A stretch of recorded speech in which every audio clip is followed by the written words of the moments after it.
di situ letaknya Pak sebenarnya. Sederhana sekali. Yang selama ini orang salahkan.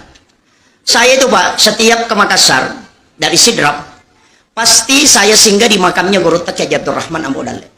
Pasti saya singgah. Kalau sudah lewat saya kembali. Saya suka bertawassul kepada beliau.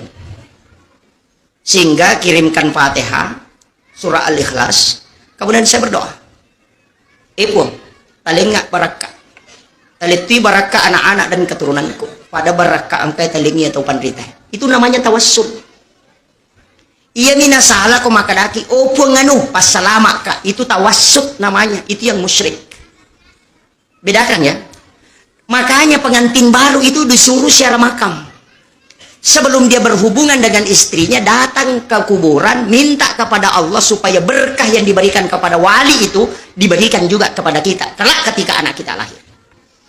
Maka itu musyrik tidak. Kenapa di kuburan? Karena Nabi Rasulullah sendiri mengatakan bahwa setiap malam Jumat ruhnya orang muslim yang telah wafat dikembalikan oleh Allah ke kuburnya. Itulah sehingga kenapa Nabi ziarah makam setiap jam 12 malam di malam Jumat, nanti pulang kalau menjelang subuh. Kita ziarah makam sudah lebaran, datang selfie-selfie, tidak ada doa. Tidak begini di sana saja. Menurut kampung nanti. Maka boleh? Boleh. Ada dalilnya, ada di dalam Al-Quran. Kita baca setiap sholat. Ihdinas siratal mustaqim, siratal ladzina an'amta alaihim. Kenapa kita pakai siratal ladzina an'amta alaihim? Bukan siratal nabi, bukan siratal malaikah, tapi kenapa siratal ladzina? Jalannya orang-orang an'amta yang telah engkau beri nikmat. Itu yang kita minta. Ini kan, makanya ziarah makam itu penting sekali. Datangi makam, bacakan Fatihah, baru minta kepada Allah. Jangan minta di makam. Cuma kita di situ meminta kepada Allah setelah membacakan, karena di situ bisa nyambung. Seandainya doa Pak cukup kalau di masjid, Nabi tidak usah disuruh pergi ke kuburan mendoakan jenazah.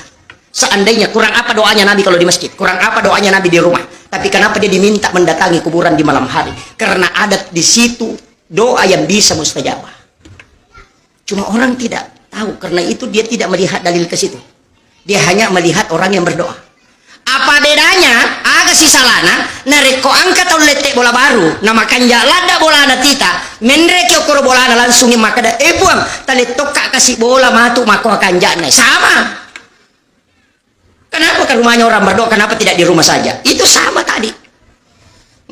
Beda sedikit saja.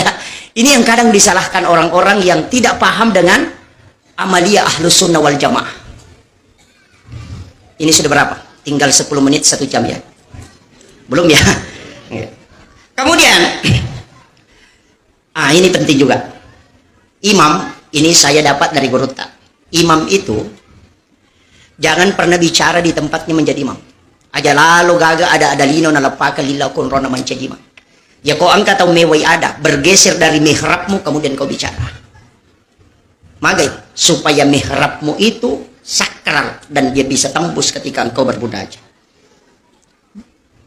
Kemudian imam jangan tinggalkan masjid 2 waktu, sesudah sholat isya dan sesudah sholat subuh, kecuali dia baca Fatihah 9 kali.